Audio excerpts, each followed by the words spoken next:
আপনারা মমতা বন্দ্যোপাধ্যায়কে তো রাজনৈতিক ময়দানে গণতান্ত্রিক ভাবে হারাতে পারেননি।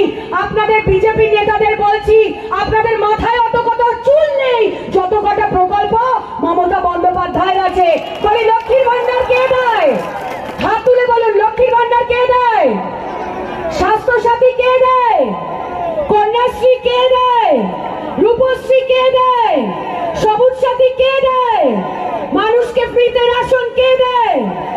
আজকে প্রত্যেকটা মায়েদের বলছি, আমি একটা মেয়ে হয়ে বলছি, আমি গর্বিত বোধ করি যে আমি এমন একটি রাজ্যে বসবাস করি, এমন একটি রাজ্যে জন্মগ্রহণ করেছি যে রাজ্যের মুখ্যমন্ত্রী একজন মহিলা মুখ্যমন্ত্রী, যার নাম মমতা বন্দ্যোপাধ্যায়।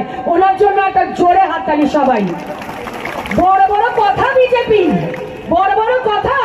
2021-এ এসে বলেছিল সোনার বাংলা করব, হরে কি শখ, সোনার বাংলা করবে, তা আবার গরুর দুধ থেকে সোনা খুঁজে তিনি সোনার বাংলা বানাবেন। বলি ওই বিজেপিটা তো সব মির্জাফর দিয়ে ভর্তি হয়ে রয়েছে।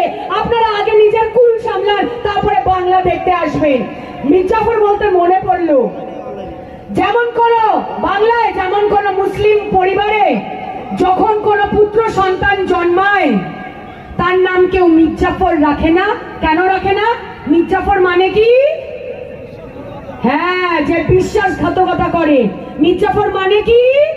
যে বেঈমানি করে। মানে বাংলায় এই কোন মুসলিম পরিবারে যখন পুত্র সন্তান জন্মায় তার নাম যেমন মির্জাফর রাখা হয় না, আজকের ডেটে বাংলায় কোন বাঙালি পরিবারে যখন পুত্র সন্তান জন্মায় তার নাম শুভেন্দু রাখা হয় না।